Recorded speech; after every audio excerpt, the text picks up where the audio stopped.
ओम देवी प्रपन्नाति हरे प्रसीद प्रसीद मातर जगतोऽखिलस्य प्रसीद विश्वेश्वरि पाहि विश्वं त्वमेश्वरी देवी चराचरस्य शरणागत दीनार्थ परित्राण परायणे सर्वस्यार्थ हरे देवी नारायणी नमोस्तुते। नमस्कार, मैं हूं आचार्य विक्रमादित्य।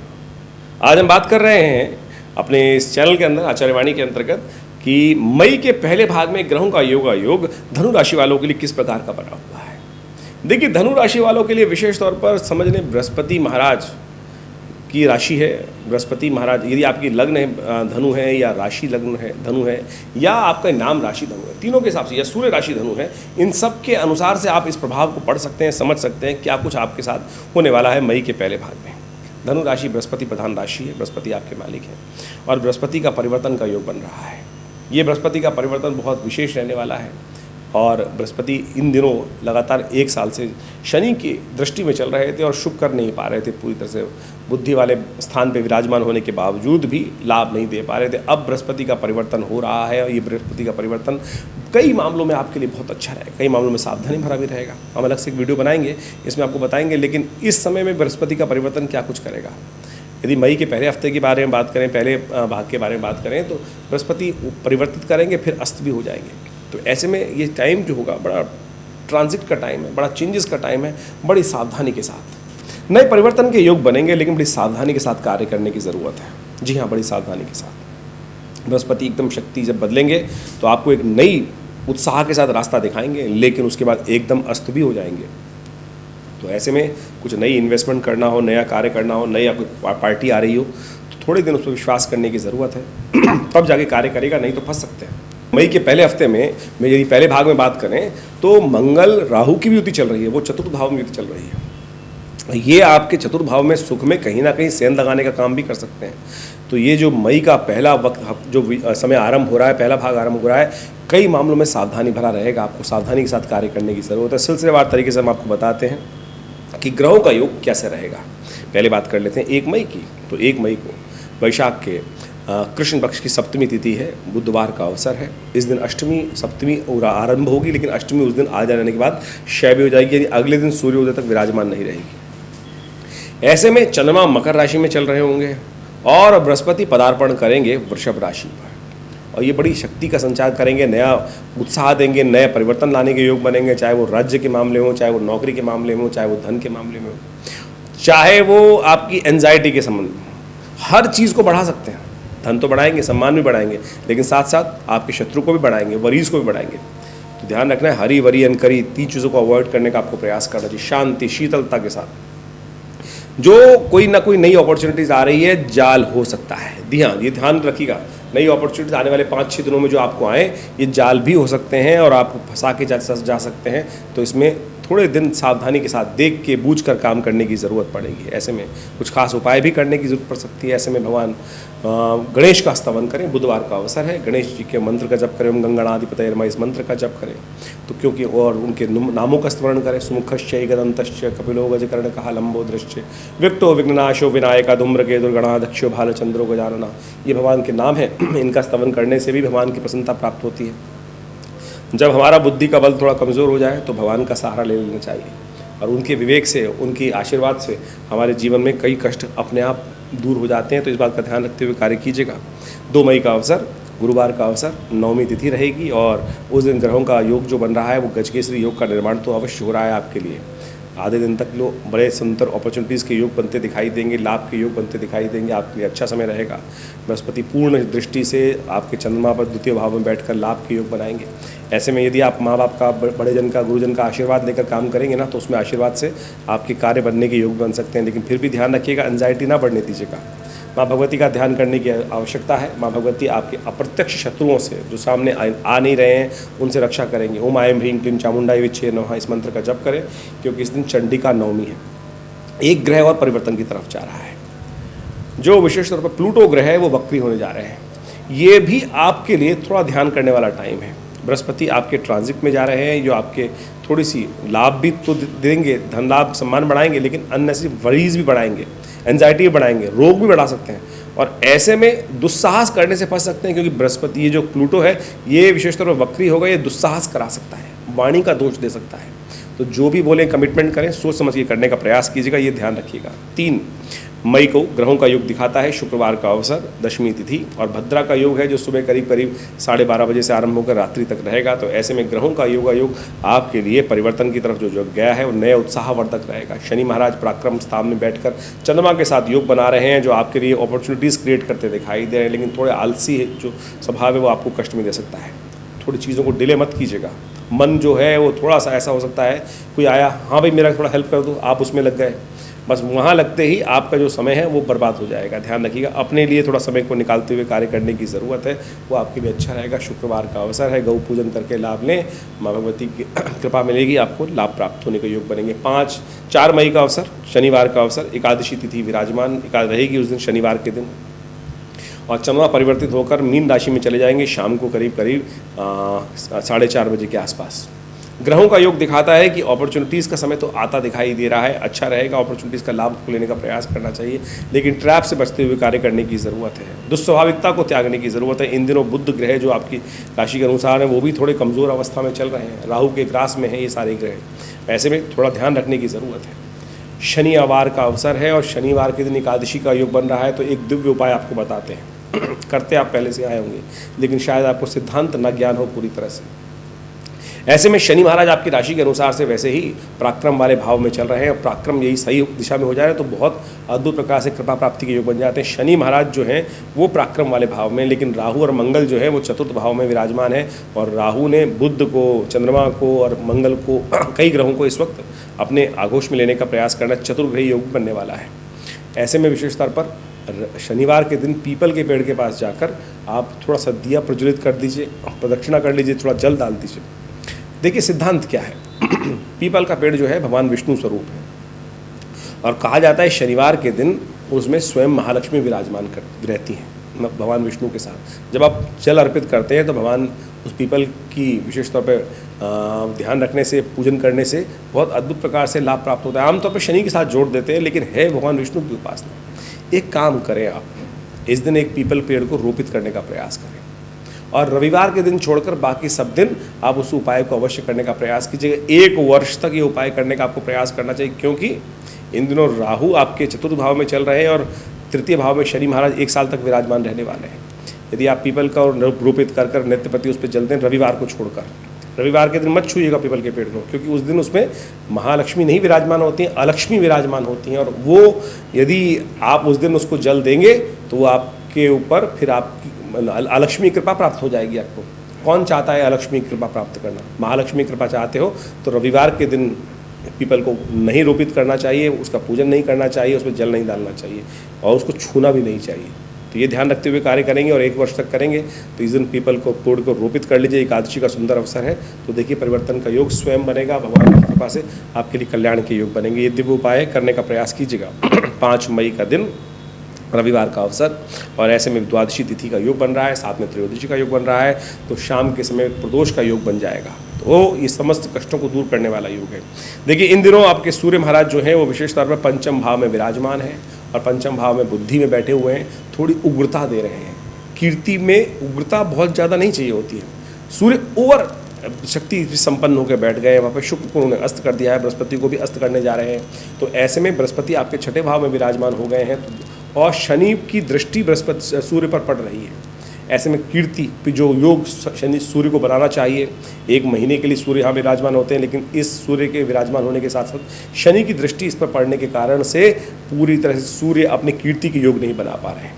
देव योग से इस बार बहुत सुंदर योग बना, साथ में 15 दिन में ही 2 बार योग बन गया है। पिछली जो विशेष तौर पर प्रदोष था वो भी रविवार का पड़ा था, ये प्रदोष भी रविवार का पड़ रहा है, और रवि प्रदोष जो होता है वो कीर्ति को देने वाला होता है। तो ऐसे में यदि कीर्ति की वृद्धि के लिए आप विशेष तौर पर भगवान का पूजन करें, शंकर का भगवान का पूजन सूर्यास्त होने के बाद यदि भगवान शंकर को जल अर्पित करें, रुद्राभिषेक उनका करें, तो देखिए परिवर्तन का योग बहुत सुंदर रहेगा। और आपकी राशि के अनुसार से अवश्य आपको उनको थोड़ा सा दूध में केसर मिलाकर उनका अभिषेक करने का प्रयास करना चाहिए। यह आपके लिए बहुत अद्भुत रहेगा, कल्याणकारी योग बनाने वाला रहेगा। तो इसको कर लीजिए। सूर्यास्त होने के बाद करीब 48 मिनट का समय, इसमें अवश्य लाभ लेने का आपको प्रयास करना चाहिए। 6 मई की तिथि की यदि बात करें तो उस दिन सोमवार का अवसर, त्रयोदशी का योग, ग्रहों का परिवर्तन का योग आपके लिए अवश्य बनेगा और ये परिवर्तन विशेष तौर पे आपके लिए अनुकूल रहता दिखाई दे रहा है। लेकिन ध्यान रखना है आपको, बड़े लोगों से संपर्क कर सकते हैं, कुछ बड़े लोग संपर्क में आ सकते हैं, लेकिन राहु चंद्रमा विशेष तौर पर एक साथ होकर जो ग्रहों का योग बनाने वाले हैं वो थोड़े कष्टकारी हो सकते हैं। तो सुबह सुबह भगवान शिव का ध्यान करें, उन पर थोड़ा दूधाभिषेक करें, चावल का दान करें, ये आपके लिए अच्छा रहेगा। 7 मई का अवसर, चतुर्दशी तिथि विराजमान है, मंगलवार का दिन पड़ रहा है, सर्वार्थ सिद्ध योग विद्यमान है, नए कार्य करने के लिए दिन अच्छा दिखाई देता है। लेकिन जैसा हमने आपको कहा है, इन दिनों ग्रहों का योग मंगल जो है राहु के साथ युति कर रखे हैं और मंगल राहु के साथ युति होने के कारण से सुख भाव में विराजमान है, चतुर्थ भाव में, चाहे आपकी धनु राशि है, चाहे आपकी धनु लग्न है, चाहे आपके नाम राशि धनु है। तो तीन सब लोगों को ध्यान रखना चाहिए। धनु से संबंधित लोगों को विशेष तौर पर ऐसा योग बन रहा है कि मंगल के शुभ योग को यहाँ पर राहु ने ग्रसित कर रखा है और मंगल पुरुषार्थ के स्वामी है। ऐसे में आवश्यकता है कि मंगल को शक्ति दी जाए। मंगल को शक्ति हनुमान जी से मिलेगी। मंगलवार के दिन विशेष तौर पर यदि सुंदरकांड का पाठ कर लिया जाए तो बहुत सुंदर तरीके से ये मंगल को शक्ति मिल सकती है और लगातार करने का प्रयास कीजिए। जितने मंगल बीच में पड़े, करीब 40 दिन का योग बना हुआ है, तो अवश्य सुंदरकांड का, हनुमान चालीसा का पाठ करते रहिए। देखिए सुंदर तरीके से हमने भी विवेकानंद योगाश्रम में इस योग के दुष्प्रभाव को दूर करने के लिए, मंगल ग्रह के निमित्त सुंदर तरीके से शक्ति देने के लिए सुंदरकांड का पाठ रखा है, हनुमान जी का पूजन रखा है, यज्ञ रखा है। आप सब भी इसमें सम्मिलित हो सकते हैं। शाम का ये कार्यक्रम रहेगा। इस दिन विशेष तौर पर यदि बात कर लें 7 मई के दिन, तो आप सब सवामणि का भोग रहेगा, हनुमान जी का पूजन रहेगा। आप सब अपने निमित्त हमारे आश्रम में इस चलने वाले कार्यक्रम में सहयोग कर सकते हैं, अपने नाम से करा सकते हैं। पंडित जी की सुंदर व्यवस्था रहेगी। आप अवश्य अपने घर में भी बैठ के कर सकते हैं, जहाँ भी हो। यदि दिल्ली में हैं विराजमान या गाज़ियाबाद में विराजमान हैं या दिल्ली के आसपास हैं, तो आप सादर आमंत्रित हैं विवेकानंद योगाश्रम में इस मंगलवार को 7 तारीख को शाम को करीब 5 बजे के बाद से ये कार्यक्रम रहेगा और रात को 9 बजे तक 10 बजे तक कार्यक्रम चलेगा। सुंदर तरीके से सिद्ध हनुमान जी की मूर्ति के समक्ष बैठकर ये पाठ करें। देखिए कल्याण के योग बनेंगे। 8 मई का अवसर, बुधवार का दिन, अमावस्या तिथि, और ये तिथि बड़ी विशेष है। अमावस्या है और उसी दिन बृहस्पति होने जा रहे हैं अस्त। 6 दिन के अंदर बृहस्पति जो अस्त हो गए हैं, ये एक विशेष तौर पे बड़ा ही विचित्र योग बनाने वाले हैं। उम्मीद जगाकर आपको फंस सकते हैं, तो ऐसे में ध्यान रखने की ज़रूरत है। बृहस्पति क्षीण हो गए, कमज़ोर हो गए, तो ऐसे में बृहस्पति को ताकत देने की ज़रूरत पड़ेगी। लगातार आप कुछ उपाय करने का प्रयास कीजिएगा। अलग से भी हम बताने वाले हैं एक वीडियो में बनाकर कि जिसमें बृहस्पति को क्या उपाय किए जाए आने वाले 20-25 दिन। नहीं तो धनु राशि वालों के लिए, जिसके स्वामी बृहस्पति हैं, और उनके लिए थोड़ा सा ये समय बड़ा ऑकवर्ड हो सकता है। स्थिति ऐसी हो सकती है कि बने बनाए काम बिगड़ सकते हैं। तो ऐसे में लगातार बृहस्पति का उपाय करने की ज़रूरत है। और आपके लिए सुंदर ये उपाय रहेगा कि बृहस्पति को ताकत देने के लिए गौ पूजन करें, चने की दाल का दान करें, गाय को अवश्य खिलाएं, बृहस्पति का पूजन करें। ये सब उपाय कर आप कई प्रकार से बृहस्पति की क्षीण अवस्था को ठीक कर सकते हैं। पितरों के निमित्त अवश्य तर्पण करें। हाँ, एक बात और ध्यान रखें, जिन लोगों के जीवन में आमतौर पर पितृ समस्या रहती है, और उनके लिए आप हमारे विवेकानंद योग आश्रम में सुंदर व्यवस्था रहती है कि पितरों के निमित्त तर्पण कराने की, ब्राह्मण भोजन कराने की सुंदर व्यवस्था है। आप सब उसका लाभ लेने का प्रयास कीजिए और अपने पितरों के निमित्त पूजन जो करना है, यज्ञ करना है, तर्पण करना है, ब्राह्मण भोजन करना है। यदि आप घर पे नहीं कर पा रहे हैं तो यहाँ पर सुंदर व्यवस्था का लाभ लेते हुए कार्य कर सकते हैं। 9 मई का अवसर, बृहस्पतिवार का योग है, प्रतिपदा तिथि है, उदया तिथि, और उसके बाद द्वितीया तिथि का आगमन हो जाएगा। लेकिन द्वितीया तिथि में जो है वो विशेष तौर पर वो क्षय हो गई है। तो जब क्षय तिथि हो जाए तो नए कार्य आरंभ नहीं करने चाहिए, इस बात का ध्यान रखना चाहिए। और वैसे भी शुक्र और बृहस्पति दोनों अस्त चल रहे हैं, तो किसी आरंभ करने के लिए, नए कार्यों करने के लिए दिन अच्छा नहीं है। लेकिन आपकी राशि के अनुसार देखा जाए तो चंद्रमा 6ठे भाव में बृहस्पति के साथ विराजमान हो गए हैं। ये थोड़ा भारी योग है। धन आने और जाने दोनों के योग बनते दिखाई दे रहे हैं। बृहस्पति क्षीण अवस्था में, चंद्रमा 6ठे भाव में चले गए हैं, उच्च के हो गए हैं। तो ऐसे में थोड़ा स्वास्थ्य का विशेष तौर पर ध्यान रखने की ज़रूरत है। चावल का ध्यान करें, ये ध्यान करते हुए करना आपके लिए अच्छा रहेगा। और आप गौ पूजन करें और माता पिता का आशीर्वाद लेने का प्रयास करें, गुरुजन का आशीर्वाद लेने का प्रयास करें। हो सके तो शाम को चंद्र दर्शन भी कर लें। चंद्रमा के साथ बृहस्पति विराजमान है, द्वितीया का चांद दिखाई देगा उस दिन। और कहा जाता है कि ऐसे उस समय चंद्र दर्शन करने से चंद्रमा के क्षीणस्थ अवस्था में रहने के कारण से ग्रहों का उपाय हो जाता है। उसके बाद गौ पूजन अवश्य करना चाहिए। ये सुंदर उपाय शास्त्र में वर्णित है। इसको करने से बहुत सारे ग्रहों के दुष्प्रभाव होते हैं, दूर हो जाते हैं। 10 मई का अवसर, अक्षय तृतीया का योग है, ग्रहों का परिवर्तन का योग बनेगा। आपके लिए थोड़ा सा ध्यान रखने की ज़रूरत है क्योंकि चंद्रमा 6ठे भाव में विराजमान है। एक बात का और ध्यान रखिएगा, इस दिन अक्षय तृतीया है, अक्षय फल प्राप्ति के योग हैं, और ये बुधवार के दिन योग पड़ रहा है। अनसूच साया माना जाता है। लेकिन ये भ्रांति इस बार ऐसी है क्योंकि शुक्र भी अस्त हैं, बृहस्पति भी अस्त हैं। बहुत सारे लोग विवाह करने के लिए, नए मुहूर्त करने के लिए ललायित रहते हैं और कई ज्ञान विद्वत जन जो हैं वो बता देते हैं कि अक्षय तृतीया का जो है अंशुत साया है। तो ग्रह अस्त होने के कारण से ये साया जो है शुद्ध नहीं है, अंशुत साया है। लेकिन ये शास्त्र में वर्णित है कि विशेष कार्यों के लिए अवश्य पंचांग को देखना चाहिए। अंशुत साय का कई लग्न शुद्धि में यदि कार्य किया जाए, कोई मुहूर्त किया जाए तभी शुभ होता है, लेकिन लग्न शुद्धि नहीं है इस बार अक्षय तृतीया के दिन, तो विशेष तौर पर कुछ उपाय अवश्य करने का प्रयास कीजिएगा, पुण्य करने का प्रयास कीजिए, ब्राह्मणों की सेवा करने का प्रयास कीजिए। ग्रह इस दिन थोड़े आपके धनु राशि वालों के लिए भारी रहेंगे। और देखिए ये सब बातें विशेष तौर पर बहुत महत्व रखती हैं। हम इस चैनल के माध्यम से आपके साथ लगातार जुड़े रहते हैं और समय समय पर आपको इन सब चीज़ों के बारे में अवगत कराने का प्रयास करते हैं कि आज तिथि कौन सी है, वार कौन सा है, कौन सा मुहूर्त कर लेना चाहिए, कौन सा व्रत शास्त्र के अनुसार से विधान किस प्रकार। देखिए भारतीय संस्कृति में समझें, ये जो सारे के सारे विधान बताए गए हैं ये सुंदर तरीके से इसलिए बताए गए हैं कि आप अपने जीवन में शुभ को प्राप्त कर सकें। शायद किसी और संस्कृति में इतना सुंदर तरीके से, इतने सूक्ष्म दृष्टिकोण से समय का अध्ययन नहीं किया जाता जितना सनातन पद्धति में, भारतीय संस्कृति में ज्योतिष विज्ञान के माध्यम से बताया गया। एक बात समझें, हमारा मानना ये है कि आइंस्टाइन ने एक बार जब फिलॉसफी दी थी टाइम होल्स की, जिसके अंदर हम टाइम को ट्रैवल करके बहुत सुंदर तरीके से आगे बढ़ सकते हैं, तो मेरा मानना ये है कि विशेष तौर पर ज्योतिष में जो मुहूर्त है, योग है, वो इसी को दिखाते हैं कि कैसे हम छोटे से कर्म से अपने पुण्यों को अद्भुत प्रकार से बढ़ा सकते हैं। जैसे अभी हमने बताया कि अक्षय तृतीया का मुहूर्त है, कार्यों को करने से अक्षय फल की प्राप्ति होती है। अक्षय फल यानी शुभ करेंगे तो उसका भी अक्षय, जो क्षय ना होने वाला हो, वो फल प्राप्ति के योग बन जाएंगे। ऐसे में शुभ कार्य करेंगे तो अच्छा फल प्राप्त होगा और दुष्कर्म कट जाएंगे तो हमारी ट्रैवल, हमारे पुण्य बढ़ जाएंगे और कष्ट जो जीवन में आ रहे हैं वो घट जाएंगे।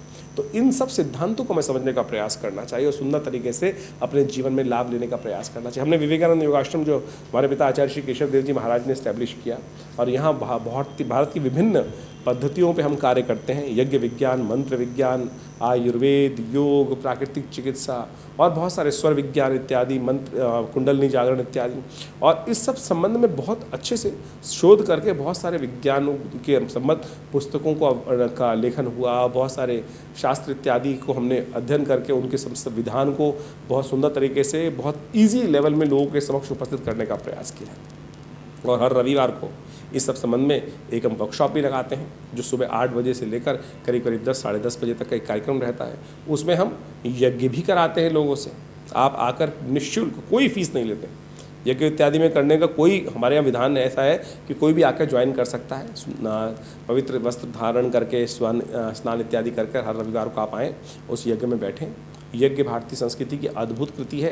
कहा गया यज्ञो वही श्रेष्ठतमं कर्म, और यज्ञ आप स्वयं कर भगवान परमात्मा का ध्यान कर सकते। बहुत सारे लोगों को भ्रांति रहती है कि यज्ञ सनातन नहीं, आर्य समाज का है। आर्य समाज कहाँ से निकला? सनातन से तो निकला। कोई फर्क नहीं है, ये तो विचार ऋषियों के, लोगों के विचार है जिन्होंने इसको बाइफिकेशन कर दिया। सब एक ही तो है। और सनातन पद्धति में तो यज्ञ का इतना वर्णन है, यदि यजुर्वेद आप उठा के देखें तो उसमें तो सहस्त्रों लाखों यज्ञों का वर्णन आता है। और सब मूर्ति पूजक उपासक। हम वास्तविक तौर पर समझें कि मूर्ति पूजा या निराकार ब्रह्म की उपासना कोई अलग थोड़ी है। और मूर्ति पूजा करने से आपके जीवन में एक सरलता आती है, विश्वास जागता है कि हम जिसकी तरफ आराधना करने जा रहे हैं और उससे कैसे जीवन में आगे बढ़ने के सुंदर योग बनेंगे। तो इन सब सिद्धांतों को आप समझते हुए कार्य करें कि वह मूर्ति पूजा वास्तविक तौर पे सनातन पद्धति में जो बनाई गई है वो मूर्ति की एक सूक्ष्म मूर्ति की नहीं, प्राण प्रतिष्ठित मूर्ति करने की, वहाँ पूजा करने की शास्त्र में वर्णन आज्ञा मिलती है। आप समझें, हम पहले मूर्ति को पूजा करने से पहले उसकी प्राण प्रतिष्ठा करते हैं और उसके बाद उनका पूजन करते हैं, भगवान का शिव विग्रह शक्ति का उसके संचार करने के उपरांत उनकी यथाविधि भगवान को ही मानकर, साक्षात परमात्मा को मानकर, परमात्मा के अंश रूप में, उनके साक्षात स्वरूप में उनकी आराधना करने का शास्त्र में वर्णन किया गया है। और जैसे ही कभी बाई चांस भगवान न करे मूर्ति खंडित हो जाती है तो उस मूर्ति को हम प्रवाहित कर देते हैं, तब उसके बाद पूजने योग नहीं रहती। तो हम ये सोचें कि हम कहीं ना कहीं भ्रांति में फंस जाते हैं कि मूर्ति पूजक किसी रूप में, वो वास्तविक तौर पर परमात्मा के अंश, परमात्मा को एक स्वरूप देकर एक ईश्वरवाद का प्रतीक, साक्षात हमारे संस्कृति में जो विधान बताया गया उसको ही प्रतीक माना जाता है। और ये आपके ग्रहों के दोषों को ठीक करने में जो ज्योतिष ने बहुत सुंदर तरीके से अध्यात्म के साथ इन सब मुहूर्तों को उपयोग करते हुए इन पूजा पद्धति, कर्मकांड के सिद्धांतों को विकसित किया है, ये बड़े अद्भुत हैं, वैज्ञानिक हैं। जैसा हमने कहा कि इस मुहूर्त जो होते हैं ना, एक छोटा सा कर्म कर कर जो हम जीवन में कष्ट भोगते हैं, किस लिए भोगते हैं? क्योंकि हमारे द्वारा किए गए पता नहीं पुनर्जन्म में, किस जन्म में कोई कष्ट, कोई अपराध किया गया, कोई दुष्कर्म किया गया, उसी का तो भोग हमारे जीवन में प्राप्त होता है। कोई शुभ करेंगे तो शुभ भोग प्राप्त होगा, अशुभ कर्म हुआ तो अशुभ भोग प्राप्त होता है। अब उस भोग को हम शुभ कर्म कर कर, अशुभ भोग को शुभ कर्म कर कर निस्तेज भी कर सकते हैं। और इसीलिए ये मुहूर्तों का वर्णन शास्त्र में होता है। यज्ञ इत्यादि कर्म जो है वो आपके जीवन में अद्भुत हैं, उन सब का लाभ हमें लेने का प्रयास करना चाहिए। हमने अद्भुत देखा, जीवन में कष्ट चल रहे हैं, किसी के मुकदमे चल रहे हैं, किसी के कष्ट चल रहे हैं, शत्रु परेशान कर रहे हैं, और ऐसे में जब अनेक प्रकार के यज्ञ जो शास्त्र में वर्णित है उनका सानिध्य लिया जाता है तो अद्भुत प्रकार से उसमें सफलता प्राप्त होती है। स्वास्थ्य में महामृत्युंजय मंत्र, मृत संजीवनी मंत्र, रोगान शेषान मंत्र, दुर्गा सप्तशती के जो मंत्र हैं वो अद्भुत कार्य करते हैं। हमने ऐसे कई केसेस देखे जिनके अंदर कई दवाइयाँ काम ही नहीं कर रही थी, और जब महामृत्युंजय इत्यादि का अनुष्ठान करके उनके लिए पूजा पद्धति अनुष्ठानित किए, कार्य किए गए, तो वो अद्भुत प्रकार से वो वही दवाइयाँ, औषधियाँ पुनः काम करना शुरू करती। तो आप समझें, आपके सिर्फ कर्मों का खेल है, और इन मंत्रों का सानिध्य लेकर, परमात्मा का सानिध्य लेकर हम अपने भाग्य को, सोए भाग्य को जगा सकते हैं, दुर्भाग्य को सौभाग्य में परिवर्तित कर सकते हैं। ये सिद्धांतिक बात है। तो इन सब विषयों को हम अध्यात्म के साथ जोड़ के कार्य करने का प्रयास करें। आज कई लोगों ने ज्योतिष को अपने इस प्रकार से बना दिया है कि धर्म शून्य बना दी, और केवल नग पहनाकर या कुछ और कर कर या केवल टोटके कर कर उस शास्त्र को विशेष तौर पे ऐसा बना दिया है कि वास्तविक तौर पे अध्यात्म से बिल्कुल अलग दिखाने का प्रयास किया है। एक कई तो ऐड ऐसे हमने पढ़े, बचपन से हम देखते आए हैं, कई लोग ऐसे लिखते हैं नो मंत्र नो यंत्र नो, विशेष तौर पे अरे क्या करना चाह रहे हो भाई? ज्योतिष को वास्तविक तौर पे एक चीज़ होती है रेमेडी, एक होती है डायग्नोज। अब डायग्नोज आपने कर लिया ज्योतिष की गणनाओं को समझकर, ये समस्या है, निदान कैसे करोगे? निदान तो अध्यात्म से ही आएगा, निदान तो उपाय से ही आएगा। उपाय जो है मंत्र विज्ञान के भी हैं, रेमेडी जो एस्पेक्ट है। ऐसे डायग्नोज का फायदा ही क्या है कि जिसमें रेमेडी ना हो, तो ज्योतिष विज्ञान को हमें समझना है सही रूप से। और ऐसे में हमने बहुत सारे अद्भुत कार्यों के द्वारा, मुद्रा विज्ञान के द्वारा, मंत्र विज्ञान के द्वारा, यज्ञ विज्ञान के द्वारा इन उपायों को करके देखा, अद्भुत लाभ प्राप्त होता है। जैसे अब बृहस्पति अस्त चल रहा है, ऐसे में बृहस्पति को शक्ति कैसे प्रकार से प्राप्त होगी? कोई कहेगा नग पहन लो, कोई कह रहा है कोई और उपाय कर लो। तो हमने एक आपको इस चैनल के माध्यम से हम आपको एक बहुत सुंदर बताते हैं, ज्ञान मुद्रा। ये बृहस्पति की उंगली है, और कहा जाता है कि बृहस्पति की उंगली, इस ज्ञान मुद्रा का अभ्यास करने से बृहस्पति की शक्ति को अद्भुत रूप से पॉजिटिव वे में आप उपयोग कर सकते हो। बृहस्पति जब ज्ञान, बृहस्पति देवता है ज्ञान का, ज्ञान अस्त हो रहा है तो ये ज्ञान मुद्रा है। भगवान कृष्ण ने गीता का उपदेश इसी मुद्रा में दिया। प्रपन्न पारिजाताय तोत्र वेत्रे पाणय ज्ञान मुद्राय कृष्णाय गीतामृत द्विनो। अब ज्ञान मुद्रा की कैसे जाए? तो गायत्री के अंदर कहा गया सुरभिर ज्ञान वैराग्यम योनिश्च। यहाँ का जो गायत्री के अंदर जो मुद्राओं का वर्णन किया गया है, 24 मुद्राएं गायत्री जब से पूर्व, 8 मुद्राएं गायत्री के जप के अनंतर, वहाँ मंत्र आता है सुरभिर ज्ञान वैराग्यम योनिश शंख पंकजम। ये जो 8 मुद्राएं जो हैं, लिंगम निर्वाणकम च अष्टौ जपान्ते प्रदर्शित, वहाँ ज्ञान मुद्रा का वर्णन बनता है। ज्ञान मुद्रा कैसे होती है? तर्जनी अंगुष्ठेन स्पर्शेत, तर्जनी को अंगुष्ठ के साथ स्पर्श करने से ज्ञान मुद्रा बन जाती है। तो इन दिनों बृहस्पति चल रहे हैं अस्त, बृहस्पति को ठीक करना चाहते हैं तो जो उपाय बताएं वो तो करें ही करें, लेकिन इसको ज्ञान करने का, ज्ञान मुद्रा का, चलते फिरते उठते बैठते ज्ञान मुद्रा का अभ्यास करने का प्रयास कीजिए। देखिएगा बृहस्पति को शक्ति प्राप्त होगी, और जो विचार, जो बुद्धि सोई है, अस्त है, उसमें नई शक्ति प्राप्त करने का योग बन जाएगा। यानी बाहर कॉस्मिक में वो रेजेस जो है वो थोड़ी नेगेटिव हो रही हैं। यदि ये ज्ञान मुद्रा अभ्यास कर लें तो सुंदर तरीके से बृहस्पति को शक्ति प्राप्त होगी, और साथ साथ आपके जीवन में कष्टों को दूर करने के योग बनेंगे। तो ये वर्णन हमने आपको बताया, और सुंदर तरीके से इसको आप करने का प्रयास कीजिए, आपको देखिए लाभ प्राप्त होगा। इसके अलावा भी बहुत सारी समस्याएं आपके जीवन में यदि चल रही हों, कोई प्रश्न मन में आ रहा हो, तो आपके लिए विवेकानंद योगाश्रम बहुत सुंदर तरीके से अध्यात्म के क्षेत्र में कार्य कर रहा है। जमुना पार्क खुरेजी में एक बहुत बड़ा शोध संस्थान बनाया हमारे पिता आचार्य श्री केशव देव जी महाराज ने, और यहाँ नित्य प्रति 8 घंटे यज्ञ होता है, गौशाला है, पूरा योग, प्राकृतिक चिकित्सा, आयुर्वेद का एक 100 बेड का हॉस्पिटल बनाया गया है। तो आप सादर आमंत्रित हैं यहाँ पर, और आश्रम से जुड़कर बहुत सुंदर तरीके से आप आध्यात्मिक विकास और साथ साथ अपने जीवन में शुभ कार्य करने के लिए, माँ भगवती का सानिध्य प्राप्त करने के लिए, ये बताना मेरे को ज़रूरी समझता हूँ मैं कि यहाँ भगवती का एक सुंदर शिव विग्रह विराजमान है जो 1947 में मुल्तान से आया था, और कई वीडियोज़ के माध्यम हम बताते ही आपको, और उन्हीं के सानिध्य में, उन्हीं की कृपा से, उन्हीं के आशीर्वाद से आज आश्रम पर नित्य 8 घंटे यज्ञ होता है, आध्यात्मिक कार्य किए जाते हैं। आप रविवार वाले यज्ञ में सादर आमंत्रित हैं, और यदि आपकी कोई निजी समस्या है तो फ़ोन नंबर्स दिए गए हैं, उन पर संपर्क साध कर आप आश्रम के साथ जुड़ सकते हैं।